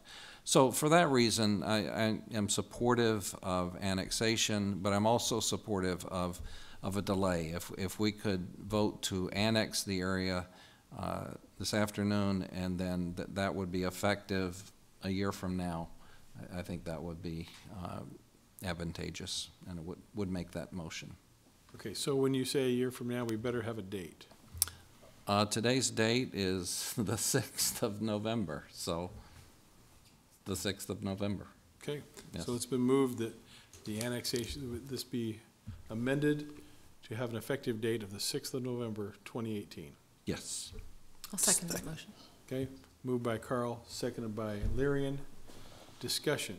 Cindy. Yes, so I have visited with the law department, I visited with the homeowners, and, you know, we heard a lot of testimony about them not expecting annexation until 2020, and so I think they came a long way in hoping for at least a year, hoping to see ground broken on a new fire station and so forth. My intention is to ask that this be put on a date certain for a year, which would be actually the hearing on November 5th, 2018, to give an opportunity to answer some of the questions that we had last week, also about the costs that the city will be undertaking and so forth. And for me, it's also a matter of the fact that unlike many annexation proposals that come our way, this is city initiated. And I think that makes a big difference because these folks were, they felt really abbreviated time. So I'm not going to support annexation at this time with a delayed trigger, if you will, but I would ask that it be put on date certain. Are you making a motion? Do I need to make a motion to put it on date certain? So I want to put it on move to put it on date certain with a public hearing on November 5th, 2018. There's a motion that it be put on date certain, 5 November 2018. Correct. Is there a second? I will second that for discussion, but no, so we've got two motions now. You want me to review what happens here? Yeah, so we got. All right, so everybody understands what happens here. Okay, we have 3 actions in front of us. The first one that has to be dealt with is, in kind of reverse order, is Cindy's motion to put this on delay or pending to the 5th of November 2018. Keep in mind, okay, if that passes, then I think the amendment by Carl goes away. Is that right? Because it becomes, we've moved it off of this agenda today. Any vote we take today, we have 6 members present, okay? And if it goes 3-3, whatever it is fails. Please keep that in mind. Now, if the main motion fails after the 2 amendments have been addressed, then it automatically goes on next week's agenda. On the 20th. We don't, which so it'd go on the it'd go on the 20th. next meeting's agenda. Okay? So just so we all know what to expect as we cast our votes. Maureen? I would just like to understand better, because it seems like we all agree. We've heard people's concerns. We want to accommodate the need to plan. I mean, one issue that didn't come up in the discussion thus far was the need, a lot of the residents wanted to remove trees and utilize burning as a technique to prepare their properties for annexation. We have heard that they support annexation ultimately, but they felt that it was happening very rapidly. So with what sounds like some agreement on a time frame, I'm hearing you say that the question that you want resolved is cost. And I guess my question to you then is your vote for or against annexation then dependent on a number of costs to the city, or can you help us understand the rationale? Because every time we annex, we have not had a discussion of whether or not it's of a cost or a profit to the city. We don't typically make those decisions based on that. Thanks for the question. That was only one example of some questions we might want answered, but it was an example also of how we haven't had the time in addition to the citizens not having the time. My primary concern is the homeowners, that every single one signed something saying we don't want annexation right now. They weren't necessarily supportive of annexation, they're just accepting that there's going to be probably annexation at some point, and they have come a long way from 2020 to 2018, and I'm saying that my motion is so that we give them the time to see that we are taking the actions that help them feel safer, remembering that this is city initiated, and none of them requested this. Every one of them signed something against this, and I think that they deserve the time instead of the abbreviated 90 days or so that they've had. So I spoke with them, and they first came a long way from 2020 to 2018, and then wanting to maybe see it off the agenda altogether until 2018.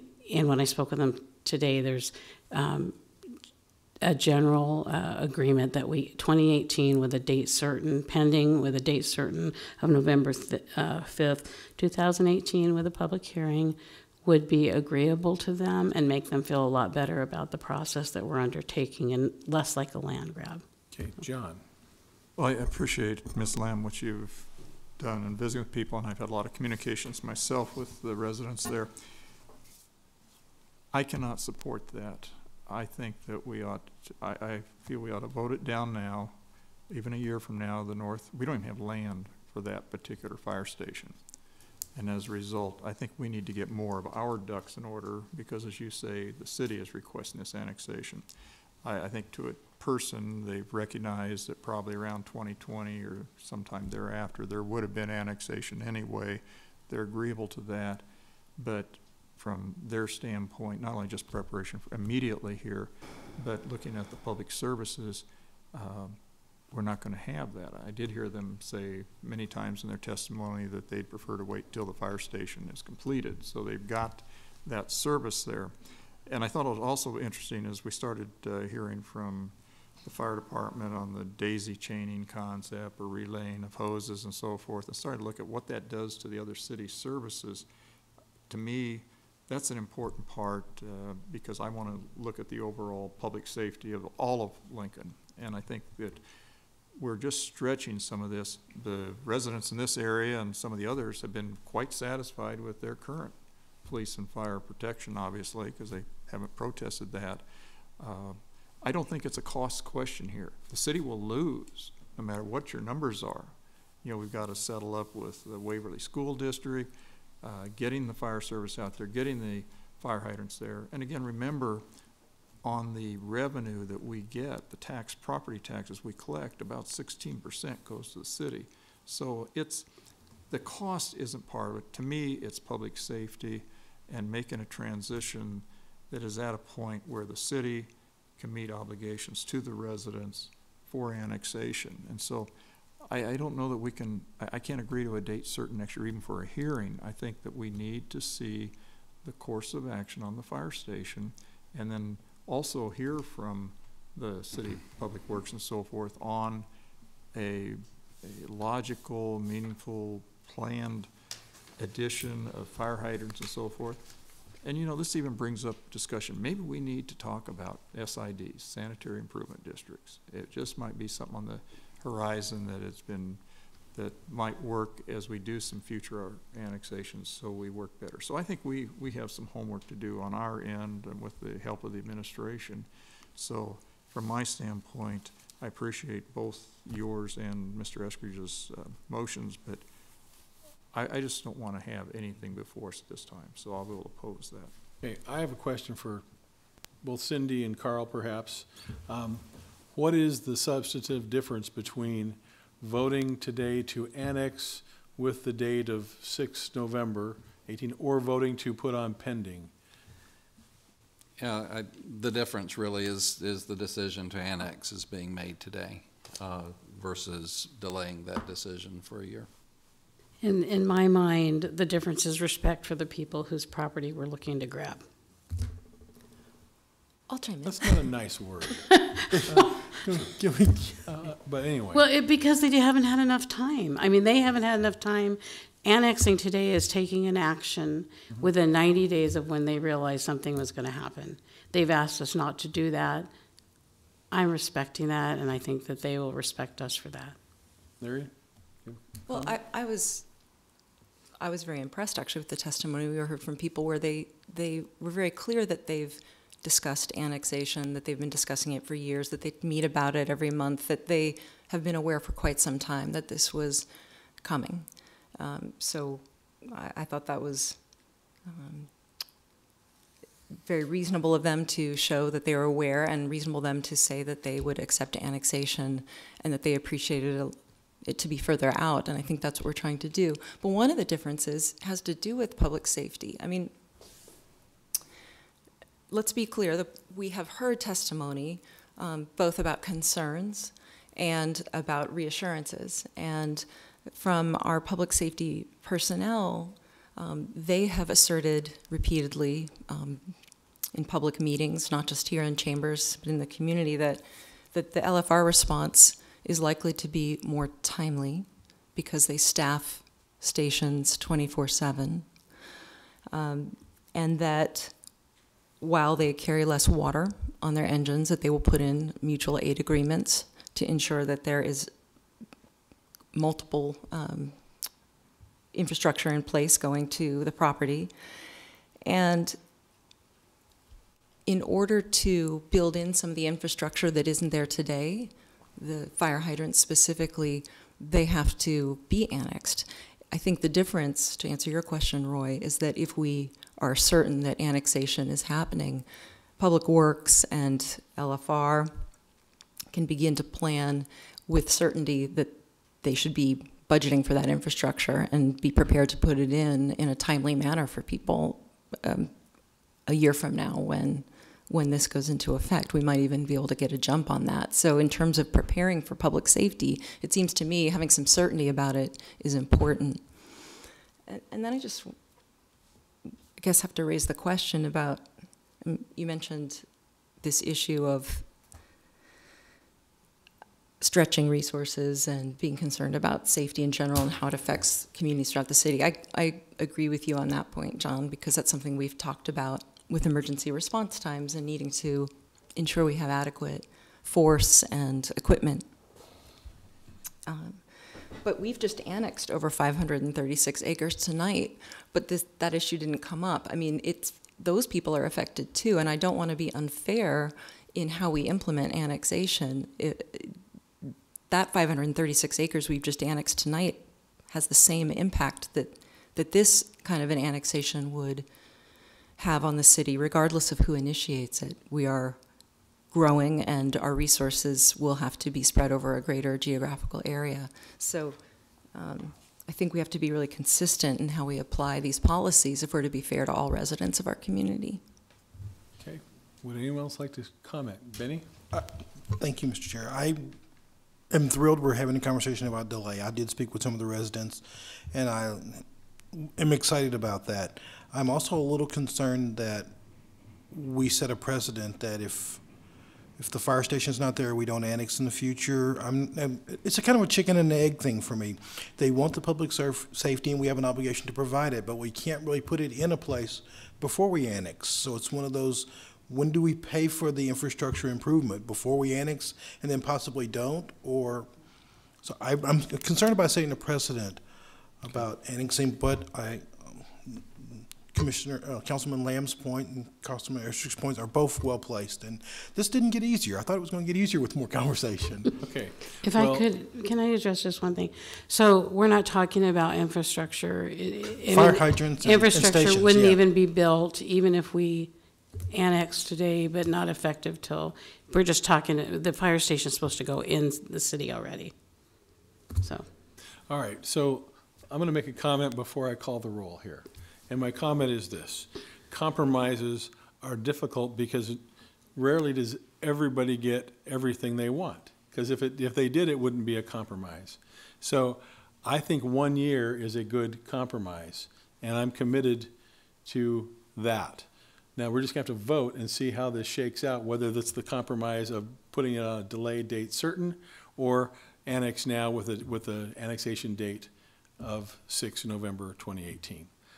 So we're going to call the roll on Cindy's proposal to put it on pending date certain. Do you have a comment before we? Jeff Kirkpatrick, City Attorney, as a point of parliamentary procedure, the motion to amend and the motion to place on the agenda date certain are equal. Neither one takes precedent over the other. Right. That being the case, I think you have to vote on the one that was made first, and then you vote on the one that was made second. Well, I appreciate that. I'm going to call it in the other order. I think because if we delay it, then we've taken it off the table. No, Can we just get some clarification on that, Jeff? Okay. As parliamentarian, I've given you my interpretation of the rules. I think as chair, he has the ability to interpret the rules as he wants to, subject to being overruled by the body. So if anybody wants to appeal my ruling, you can say I appeal the ruling of the chair, and that needs a second, and then it goes to immediate vote without discussion. I will appeal the ruling of the chair because it might impact how I would vote, quite honestly, Okay. and the outcome of this. Does that require a second? Yes. Yes, it Okay, requires a second. Okay, please call the roll on appealing the ruling of the chair.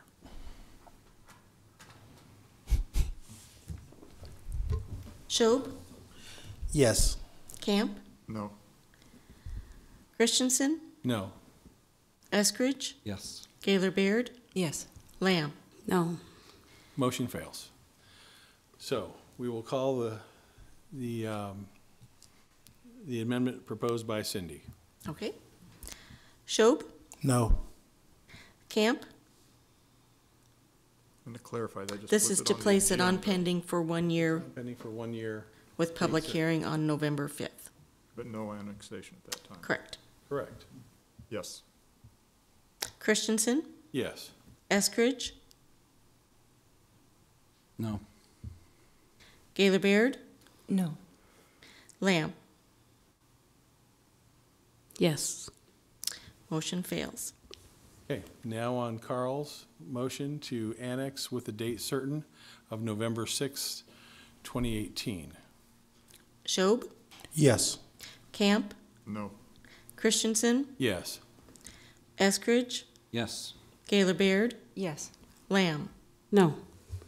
Motion carries 4-2. Item 30 is approving a real estate sales agreement between the city and Blue Ridge Unlimited LLC for the sale of city-owned property generally located at 7701 Gray Cliff, introduced by Eskridge. So moved. Second. Moved by Carl, seconded by Benny. Discussion. Please call the roll. Raybold? Yes. Schob? Yes. Camp? Yes. Christensen? Yes. Eskridge? Yes. Gaylor Baird? Yes. Lamb? Yes. Motion carried 7-0. Our resolutions on first reading are items 31 through 33. Our ordinances on first reading are items 34 through 37. I did want to note, under our upcoming hearings, the application of Discount City for the addition that is to be, have hearing on Monday, November 20th. We have received a request to place this on pending, no date certain. So moved. Do we have a Second. second? Moved by John, seconded by Lyrian. Discussion. Which item was that? It's not an item number, it's under upcoming hearings on page 7. We had set the hearing date back on October 23rd for November 20th, and we have some issues with the addition. And so we are gonna request to place it on pending, no date certain, until we can resolve the issues. There is no deadline on an addition application with the state. Thank you. Okay, call the roll, please. Raybold? Yes. Schob? Yes. Camp? Yes. Christensen? Yes. Eskridge? Yes. Gaylor Baird? Yes. Lamb? Yes. Motion carried 7-0. Our pending list are items 38 through 41. Anyone wishing to address the council on a matter not on this agenda and not planned to appear on a future agenda may do so at this time. Mr. Chair, seeing no one coming forward, I've moved for adjournment and also again to mention to people we will not meet next week in observation of Veterans Day. Second? Please call the roll. Raybold? Yes. Schob? Yes. Camp? Yes. Christensen? Yes. Eskridge? Yes. Gaylor Baird? Yes. Lamb? Yes. Motion carried 7-0.